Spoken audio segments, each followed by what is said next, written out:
మదనపల్లిలో మిథున్ రెడ్డి మాట్లాడుతున్నారు. ఇప్పుడు ఆ లైవ్ చూద్దాం. మెజార్టీతో మన పార్లమెంట్ లో 7 అసెంబ్లీ స్థానాలు, అదే విధంగా పార్లమెంట్ స్థానాన్ని కూడా గెలిపించి మన కృతజ్ఞతలు గౌరవనీయులు జగన్మోహన్ రెడ్డి గారికి తెలుపుకుందామని చెప్పి కూడా నేను తెలియజేస్తా ఉన్నాను. అంతేకాదు మీరందరూ కూడా గమనిస్తా ఉన్నారు, ఈరోజు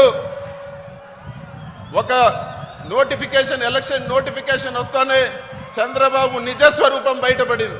ఈ ఒక్క నెలలోనే ఈరోజు పెన్షన్ తీసుకునే వాళ్ళందరూ కూడా అల్లకొల్లమయ్యే పరిస్థితి. పెన్షన్లు ఆపేసిన చంద్రబాబు నాయుడికి ప్రజలందరూ కూడా గమనించాలి ఆయన బుద్ధి.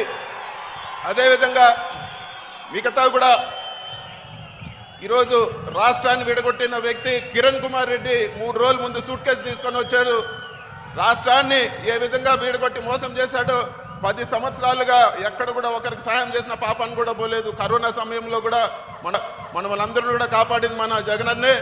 ఖచ్చితంగా మళ్ళీ జూన్ 4వ తేదీ అదే సూట్ కేసు ఎత్తుకొని హైదరాబాద్ పంపించేసి అత్యధిక మెజార్టీతో మన 7 అసెంబ్లీ నియోజకవర్గాలు అదేవిధంగా పార్లమెంటు కూడా గెలిపించాలని చెప్పి మీ అందరినీ కూడా కోరుకుంటూ మన ఊరికి విచ్చేసిన గౌరవ ముఖ్యమంత్రి గారికి మరొకసారి ధన్యవాదాలు తెలుపుకుంటూ జై జగన్, జై జగన్, జై జగన్.